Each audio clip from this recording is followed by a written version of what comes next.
रोहित भाई, महबूबा मुफ्ती को कहा जा रहा है कि इलेक्शन कैंपेन उस तरह से नहीं करने देगी। फरूक अब्दुल्ला को आप नहीं निकलने देते, यासीन मलिक को आप नहीं निकलने देते, इस तरह के लोग, हुर्रियत के रहनुमाओं को आप नहीं निकलने देते। ये किस किस्म की डेमोक्रेसी है जहां पे सिलेक्शन हो रही है? मैं पहले तो इंसाफ से ये पूछना चाहूंगा सर, पहले मुझे एक बात बताइए कि क्या आप इस इलेक्शन को फ्री एंड फेयर मान रहे हैं या नहीं मान रहे हैं? अगर आप फ्री एंड फेयर मान रहे हैं तो आप ये मानिए कि फ्री एंड फेयर इलेक्शन हुआ है और बीजेपी अपनी सीट लेके आई है, और आप ये बोल रहे हैं फ्री एंड फेयर नहीं है, आर्मी 10 लाख आर्मी ने करवाया है, तो आप ये क्यों बोल रहे हैं कि भैया वो जम्मू रीजन में डोगरा लोगों ने बीजेपी को रिजेक्ट कर दिया, तो उसे भी बोलिए वो भी फेक है। आई मीन लाइक आप ऐसे नहीं हो सकता कि सेलेक्टिवली मैं मानूं, ऐसे कभी नहीं हो सकता। आप एक तरफ ये बोल रहे हैं कि बीजेपी रिजेक्ट कर दी लोगों ने, यस फ्री एंड फेयर था, दूसरी तरफ बोल रहे हैं नहीं नहीं नहीं नहीं ये फ्री एंड फेयर नहीं था, क्योंकि हमारे जम्मू कश्मीर की वो पीडीपी नहीं जीती और एनसी नहीं जीती। भाई दोनों चीजें नहीं हो सकती ना। जब आपने बोला कि 8 मुस्लिम ब्यूरोक्रेट्स हैं सिर्फ, तो आपको ये पता होना चाहिए कि एक आईएएस सर्विस है और इंडियन एडमिनिस्ट्रेटिव सर्विस ही जाती है। पहले आपने बोला कि 8 यूनियन टेरिटरी के, भाई यूनियन टेरिटरी के ऑफिसर्स वहां पे पोस्ट होंगे, क्योंकि यूनियन टेरिटरी एक कैडर है और जम्मू कश्मीर अब एक यूनियन टेरिटरी है। पहले जम्मू कश्मीर अलग कैडर था, तो वो अलग कैडर को अब मिला दिया गया है, वो कुछ दिन बाद फिर से वापस कर देंगे जैसे स्टेटहुड वापस की जाएगी। हाँ, ये आपने सही बोला कि स्टेटहुड वापस देने के लिए यहां पे चल रहा है, बातचीत चल रही है, डेमोन्स्ट्रेशंस हुए, इसको मैं मानता हूं, डिमांड्स हैं, राइट। तो उस डिमांड पे गवर्नमेंट कंसीडर कर रही है, स्टेटहुड वापस देने की डिमांड सबकी है। अगर 8 मुस्लिम की आप बात कर रहे हैं तो भाई साहब एक चीज तो सुनिए, आपके आईएएस ऑफिसर्स दूसरे दूसरे स्टेट्स में भी तो हैं या नहीं हैं? वो कौन है भैया? फैजल शाह, चलो वो तो उधर ही के थे, जम्मू कश्मीर का डर के ही थे, मैंने मान लिया। और दूसरे वो जिनकी टीना डाबी से शादी हुई है वो तो राजस्थान कैडर के हैं। और इसी साल एक और लेडी ने आईएएस टॉप किया है जम्मू कश्मीर की। पहली चीज वो कर क्यों रहे हैं? वो आईएएस इंडियन एडमिनिस्ट्रेटिव सर्विसेज में आ क्यों रहे हैं? वो आ रहे हैं ना, दैट मींस अपने आप को इंडियन मान रहे हैं, इंडिया का पार्ट मान रहे हैं, they are happy with the democracy of India. भाई जम्मू कश्मीर लाइट इन्फेंट्री में कितने मुस्लिम्स हैं जरा मुझे बताइए, लोअर लेवल हायर लेवल दोनों पे। आपने ये सारी चीजें इग्नोर करके एक बार बोल दिया कि वहां पे मुस्लिम्स है। भाई हिंदू मुस्लिम इकट्ठे रहते थे, 1992 में वहां पे मस्जिदों से अनाउंसमेंट होने लगी कि हिंदू छोड़ के भाग जाओ, हम रहेंगे तुम्हारी लेडीज के साथ, तो वहां से हिंदू छोड़ के भाग आए, तो हिंदू जम्मू एरिया में आ गए या रेस्ट ऑफ इंडिया में आ गए, राइट। तो उसके बाद से हिंदू मुस्लिम फ्रिक्शन किसने पैदा की? इंडिया ने पैदा की। इंडिया तो शुरुआत से चल रहा था, वही वही 80% मुस्लिम पॉपुलेशन थी वहां पे, और वही है हमारे साथ, हम तो आजादी से साथ रह रहे थे ना। ये 1990s में सडनली क्या हुआ? तो ये चीज, ये फ्रिक्शन जो पैदा की गई, उसके बाद आज आप बोल रहे हैं 8 हिंदू ऑफिसर हैं, 8 मुस्लिम 8 ही हैं। तो भाई ये मुस्लिम की बात कहां से आई जब आप सेक्युलर कंट्री में रह रहे हैं और आप भी बोल रहे हैं कि हमें हिंदू से कोई प्रॉब्लम नहीं है? तो ये बात कहां से आई? सिर्फ 8 वो हैं, 8 मुस्लिम्स हैं। भाई मुस्लिम्स तो होंगे, आप चाहते हैं हम सारे मुस्लिम लगा देंगे, हमें क्या प्रॉब्लम है? फिर आप बोलोगे कि भैया वो ये सारे के सारे रेस्ट ऑफ इंडिया के मुस्लिम्स हैं कश्मीरी। अरे तो आप पास कीजिए ना, कौन मना कर रहा है? जो पास करता है उसको हम बनाते हैं। आपको क्या लगता है कि इंडिया में जितने लड़के एग्जाम देते हैं सारे पास हो जाते हैं? नहीं हो जाते हैं। तो ऐसे नहीं होता ना, you have to come out, you have to come out and give the exam and you will be posted there. जहां तक बात की आपने कि गिरीश चंद्र मुर्मू पहले एक ब्यूरोक्रेट थे, अब एक बीजेपी का आदमी लगा दिया, तो किसको लगाएं? पाकिस्तान के आदमी को? भाई रहेगा तो इंडियन ही। आप ये बोलेंगे कि वो एक इंडिया से, त्रिपुरा से एक आदमी लगा दिया या तमिलनाडु से एक आदमी लगा दिया, आप तो यही बोलेंगे ना। तो किसको लगाया जाए? ये भी ऐसा कुछ नहीं बताया गया। तो इस चीज की डोमिनेशन, इस चीज की बातों से इनसे कुछ मिलना नहीं है, फ्रैंकली स्पीकिंग। ये सिर्फ इश्यूज बनाए जा रहे हैं। असलियत देखिए, Jammu Kashmir has reinstated it's faith in India and the constitution. Of course ये डिमांड्स होती हैं कि भाई हमारा 370 वापस कर दो, हमारा 35 वापस कर दो, ये डिमांड्स होती हैं, no doubt about it. Demand तो 4 आदमी भी कर देते हैं ना। मेरा जो एरिया है उसमें ही, अगर आप किसी एक अपार्टमेंट्स में रहते हैं, किसी मोहल्ले में रहते हैं, 10 आदमी एक चीज बोलते हैं, 2 आदमी एक चीज बोलते हैं, उसमें भी डिफरेंसेस होते हैं। तो जम्मू कश्मीर में नहीं होगी। And this is the beauty of Indian constitution and in the Indian system, कि आप कुछ बोल रहे हैं तो आपको बोलने की आजादी है। ऐसा नहीं है कि आपको वहां पे बोलने की आजादी बंद कर दी जाएगी। ये तो कहना बहुत आसान है, but then Jammu Kashmir has again and again demonstrated that it's a part of India, and Jammu Kashmir के लोगों ने ये demonstrate किया that we love India. अभी इस इलेक्शन से अभी आने दीजिए सेंटर असेंबली इलेक्शंस, उसमें भी पता लग जाएगा, कोई बड़ा काम थोड़ी है. ठीक, मंजूर शाह साहब 90s में आप भी कश्मीर में मौजूद थे. 92 का कहा रोहित शर्मा जी ने कि उस वक्त मस्जिदों में ऐलान किए जाते थे कि हिंदुओं को निकल जाओ कश्मीर से. क्या वाकई ऐसी सिचुएशन थी और उस वक्त आप कश्मीर में किस जगह पे मौजूद थे, इंडियन ऑक्यूपाइड कश्मीर में? मैं कश्मीर में मौजूद था. रोहित शर्मा की खिदमत में मैं कई चीजें ऑन द रिकॉर्ड सेट करना चाहता हूँ. वो ये उनको मालूम होना चाहिए कि मकबूजा कश्मीर में जब हम इंडिपेंडेंस के लिए खड़े हो गए तो उस वक्त सूरत हाल ये नहीं थी कि कोई हर मुसलमान हिंदुओं के पीछे पड़ गया और हिंदुओं और मुसलमानों के दरमियान जो कोई लड़ाई थी, तनाजा था, ये कोई मजहबी जंग थी. ऐसा नहीं हुआ.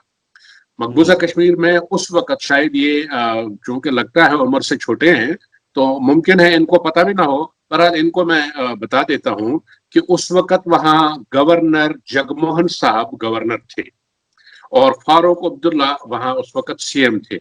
जब कश्मीर में रिवोल्ट कश्मीरी लोगों ने इंडियन कॉन्स्टिट्यूशन और इंडियन डेमोक्रेसी या इंडियन ऑक्यूपेशन के खिलाफ जब लोगों ने वहां अपना रिवोल्ट किया, this revolt was not by choice, this was not by chance, this was by the mindset of the people, by the experiences of the people. This was of the 1987 election rigging. After this was the revolt against that gave birth to the resistance of the Kashmiri people. उस वक्त तक तो कश्मीरियों की आवाज नहीं सुनी जाती थी, मगर 1987 में जब मुस्लिम मुत्तहिदा महाज के तहत इलेक्शन लड़े गए, उस वक्त इलेक्शन मैनिफेस्टो मुस्लिम मुत्तहिदा महाज का ही ये था कि हम डेमोक्रेटिक जरिए से भारत से वो वादे मनवाएंगे, भारत से वो आजादी लेंगे जिसका यूएन सिक्योरिटी काउंसिल ने वादा किया है,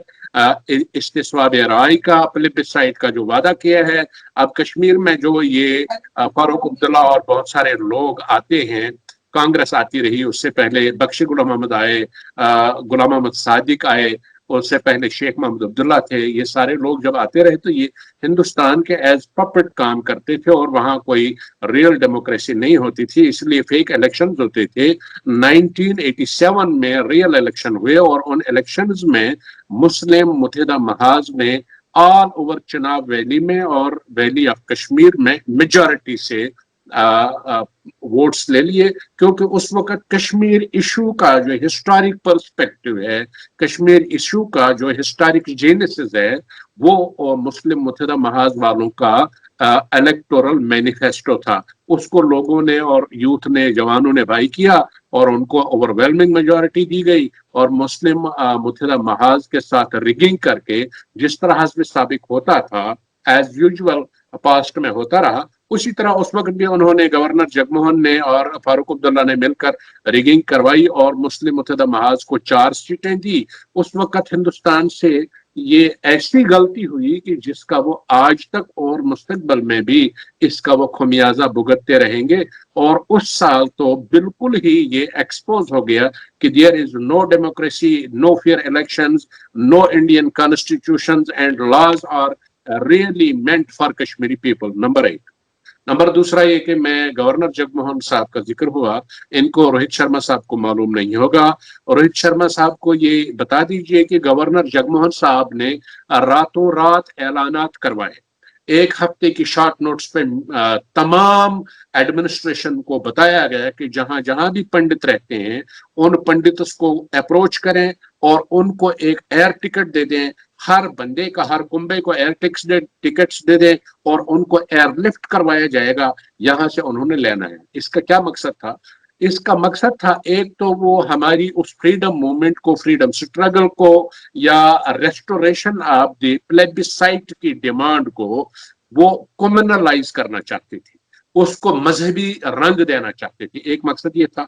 दूसरा ये था कि हिंदुस्तान ने वहां ये साबित कर दिया कि हमारे जो वेरिएबल्स हैं, हमारी जो स्टेक है, हमारे जो इंटरेस्ट्स हैं, वो सिर्फ कश्मीरी पंडित हैं. और उन्होंने कश्मीरी पंडित्स को अपना वैल्यूएबल समझकर, अपना इंटरेस्ट समझकर, अपना स्टेक समझकर वहां से उन्हें ये तासुर दिया कि हम आपको rest of the Kashmiri Muslims की अपराइजिंग से और उनके गम गुस्से से और उनके अब वो आपको खुदा न खास्ता कत्ल करेंगे और इससे हम आपको बचा लेते हैं। तो आज तक ऐसा नहीं हुआ हमारी तारीख में कि हम हिंदुओं के साथ मिले हैं, मेरे यानी लड़े हैं। मेरे साथ तो हिंदुओं के बहुत सारे मेरे दोस्त हैं, मेरे कपवारा में जो मेरे साथ पढ़ते थे, रहते थे, लड़कियां लड़के वगैरह, और हम उनको जो रेस्पेक्ट देते थे वो दुनिया में, मैं ये नहीं कहता इंडिया में, मैं कहता हूँ दुनिया में उनको वो सिक्योरिटी, वो रेस्पेक्ट, वो डिग्निटी कोई नहीं देगा। और आज भी मंजूदार एक मेरी फेसबुक दोस्त है, कश्मीर से ताल्लुक है, वो आज भी उन ताल्लुकात पर रो रही होती है। कई पंडित्स और मेजॉरिटी ऑफ पंडित्स में से लोग निकाले गए वो 1.5 लाख थे, 150,000 पीपल थे वो। 1.5 लाख लोगों को एयरलिफ्ट करके नगरोटा, जम्मू और दिल्ली और बाकी जगहों पर बसाया गया। उनको कहा गया कि आप इंटरनली डिस्प्लेस्ड रिफ्यूजीज हैं। उनको खैर उनके साथ क्या हुआ, उनकी बेटी बहनों के साथ क्या हुआ, उनके साथ कैसे ताल्लुकात किए, वो तो सब लोगों को पता है। इसलिए वो तब से लेकर आज तक वापस आना चाहते हैं। उनका एक ग्रुप है मकबूजा कश्मीर में जिसको संपत प्रकाश जी साहब लीड करते हैं। संपत प्रकाश जी साहब वो हैं जिन्होंने 1965 में, ये शायद इनको पता नहीं होगा रोहित शर्मा साहब को, 1965 में उन्होंने सुप्रीम कोर्ट ऑफ इंडिया में गए और उन्होंने उनको वहां उन्होंने केस लड़ा कश्मीरियों की तरफ से कि हमें जो आर्टिकल 370 था, ये उस वक्त भी बातें हो रही थी कि इसको एब्रोगेट करेंगे। संपत प्रकाश जी ने ये केस लड़ा कि हमारी स्टेट में जो ऑटोनॉमी है वो नहीं खत्म होनी चाहिए और आर्टिकल 370 खत्म नहीं होना चाहिए, बल्कि उस वक्त उसने प्ली ये ली कि जो हुकूक हमें हासिल है, यानी ऑटोनॉमी हमें हासिल है, वो किसी न किसी तरह से मुख्तलिफ हुक्मरानों ने कंप्रोमाइज कर दी है। और जो वहाँ कंकरेंट लिस्ट होती है, उस कंकरेंट लिस्ट के मुताबिक वो इंडियन लॉज को इंपोर्ट कर दिया गया है कश्मीर में, वो इंडियन लॉज रोक दिए जाए। ये उस संपत प्रकाश जी का नैरेटिव रहा है और वो आज तक मौजूद है। दूसरा ये कि जो इन्होंने कहा कि तो इन्होंने एक बताया कि जी हम ये कहते हैं कि जी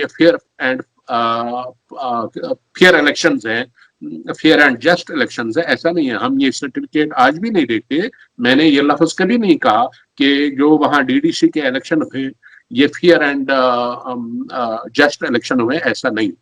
हाँ, मैंने ये कहा है कि उन्होंने कश्मीरियों ने रिएक्शन में जिसने भी वोट दिया, मैंने पहले ही बताया है कि वोटिंग की परसेंटेज 15% रही है।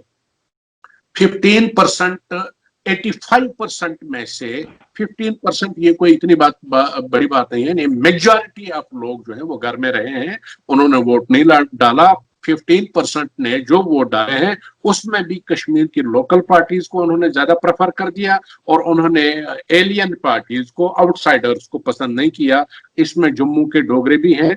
हालांकि हम ये कहते हैं कि ये फौज की निगरानी में, फौज के अपैरेटस में और फौज का ही चलता है, हुक्म ही उनका है, लिहाजा वहां इस फौजी अपैरेटस में ये इलेक्शन हुए, लिहाजा ये फेयर एंड इम्पार्शियल और जस्ट इलेक्शन नहीं हुई। ये एक दूसरी बात थी। तीसरा इनका एक नुक्ता था कि कश्मीरियों ने ये डिमॉन्स्ट्रेट कर दिया है कि वो हिंदुस्तान के साथ है। ऐसा नहीं है। संपत प्रकाश जी को ये मालूम होना चाहिए कि कश्मीर की एक तारीख है, कश्मीर बाकी रियासतों की तरह नहीं है।